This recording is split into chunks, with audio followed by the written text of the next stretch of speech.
चलो hello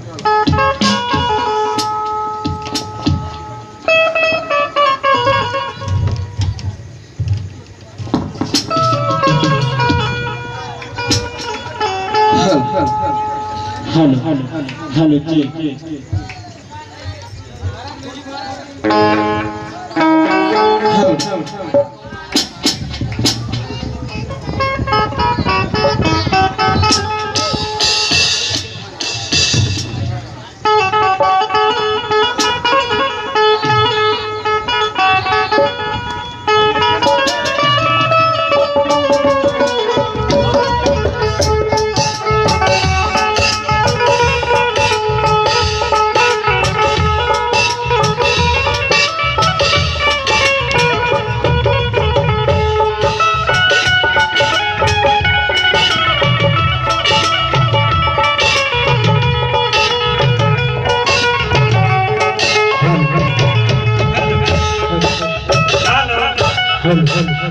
bank में से पैसा निकाले के बा हमरा का बैंक में से पैसा निकाले के बा? हाँ कितना पैसा निकाले के बा हो?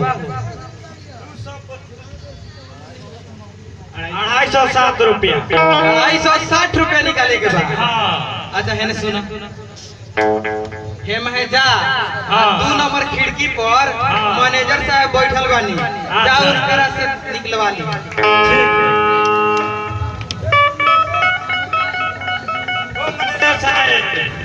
हाँ जी बोला जाओ।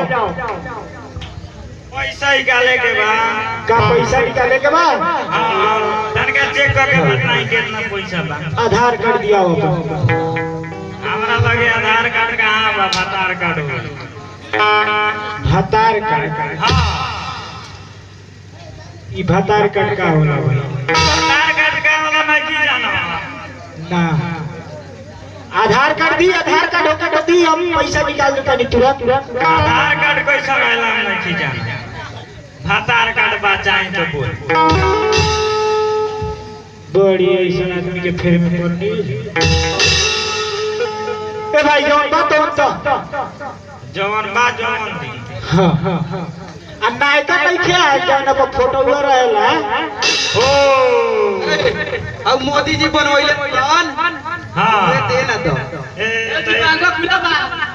ए लगा कोई के जाओ जे मोदी जी बनवैले रहने जाओ हां हां मोदी जी मोदी जी पूरा हमार रास्ता दोस्त हैं अच्छा पहले अपने के कहे के चाहिए अच्छा मोदी जी बनवानी है नायका आधार कार्ड मोदी ठीक बाटी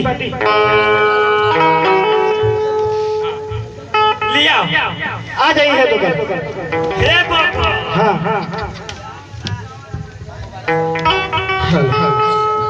हे पर अंगुड़ी रखी ना पहले बदलाई ना कोई गो रुपया बा कोई गो रुपया बा एमे 420 रुपया बा ना तो बूढ़ा लोग पहले पैसा जाता लोग वृद्धा पेंशन निकाले हां धरे के एक बेर धरता लोग 3 बेर बैंक वाला निकाल के पूरा पैसा रख लेता तो हम वैसा के हमरा के बुझता तो वैसे हम पहले उठाना देंगे पहले चेक करेंगे तो चले उठाना धर्म कर चेक के हम कर दे तो भल तो बदलाई है 420 रुपया अभी तरह में कहनी है जे हमरा लग में खाता नंबर देले बनी ओसे हम चेक कर देनी है आधार कार्ड देले रहती तो हम ना चेक कर पाती बाप रे बाप भर से निकाल के खाजा सब पैसा बैंक के मैनेजर अच्छा ठीक बात तरह चेक के पासबुक से निकाल देता नी बूढ़ा लोग आधार कार्ड कर दिलो अब देख ली लोग आधार कार्ड पे लम अब वही आधार कार्ड के लमन टिप दिया पैसा निकाल ली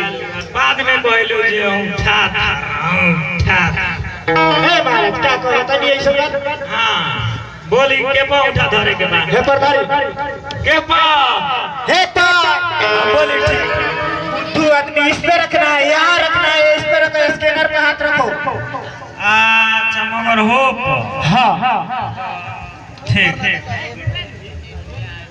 हाँ देखिए अब जागल बा कस के दबाओ लाग मार दे नहीं खेलूगा पूरी मेरा बोलो पूरी मेरे रुका चेक करता नहीं होई कहाँ से आ जाता सब होई उठते नहीं छे आ होई तो खैर दूसर काम करे वाला है वो कौन सा काम करता है? कौन सा काम करता है? उसमें का कोई उंगली एक रखो ना इसमें। अच्छा ठीक बा रखो। जल्दी रखो। देखिए तो मैनेजर साहब निकल। हाँ ठीक है, 420 रुपया है, बोलिए कितना निकाल दे इसमें से। बैंक के मैनेजर हमको पूरा एकदम गणासी लग रहा है। ना समझ में आ रहा है? मेरा खाता में 360 रुपया है, ये बोल रहा है 420 रुपया। हे भगवान, पूरा बुद्धू है। हे भगवान, आज कैसन कैसन आदमी के पाला पड़ल बनी सुबेरे सुबेरे।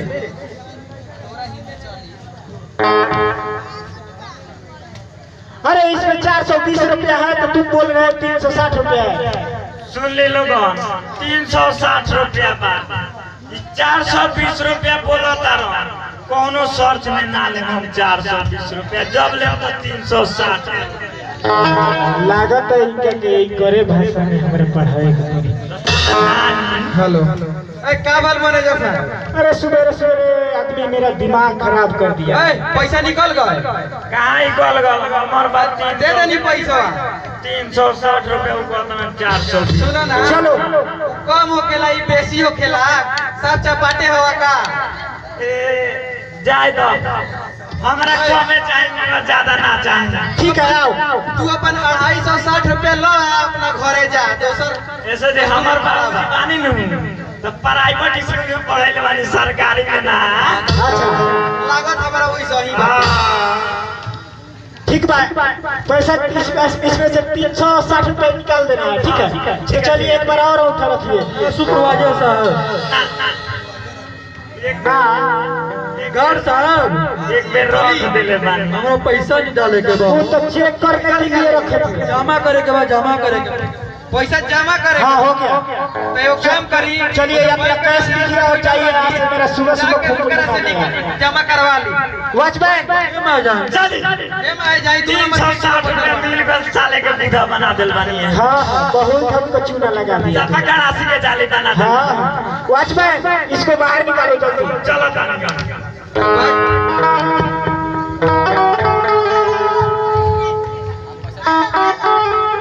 का भाई तोहर पैसा निकाल गए? नहीं का निकला अभी। इन करो के निकाल दो।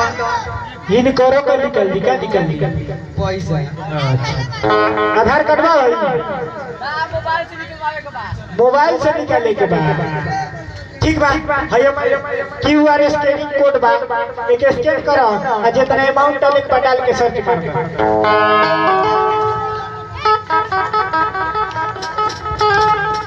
ठीक बा,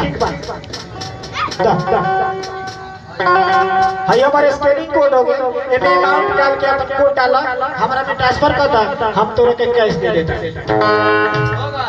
हाँ हो गए। ठीक बा, जा। वॉचमैन इसको बाहर निकालो। मैनेजर साहब, जी बोले जाओ। वो पैसा जमा करे के बाद ठीक बा, हो जाई। अपने ऐसे करी कि पैसा लेके वहाँ बैठी, तब तक हम पूरा कागज करके कार्रवाई करता। बिना जानले सुनले बैंक में घुस जाता रहा।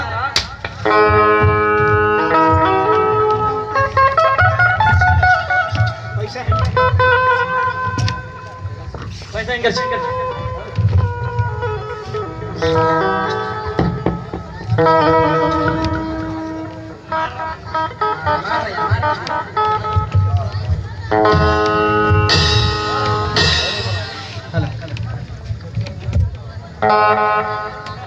पैसा जितना बैंक में बा वो सब बैग में रखे।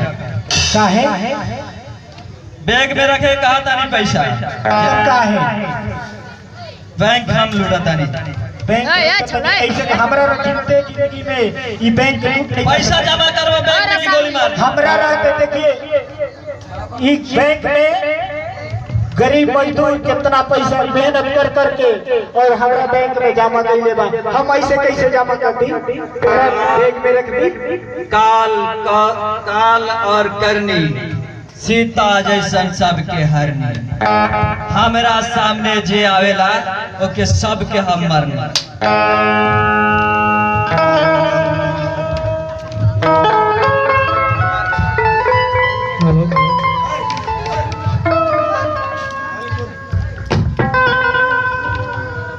हे भगवान, अब तो हम लूट गए नहीं, पूरा पैसा चोरी हो गए, सब डाकू छीन ले गए। पूरा पैसा तो चोरी हो गए, सब डाकू छीन ले गए, सब कमाई माटी में मिल गए। कि गरीब आदमी और बुजुर्ग आदमी को पैसा छीनने और इलाज करने 5 रुपया के सुई 200-300 रुपया लेकर इलाज करनी, सब माटी में मिल गए। पेपर से हम फ्री में इलाज करम, पैसा पेपर से ना लहम।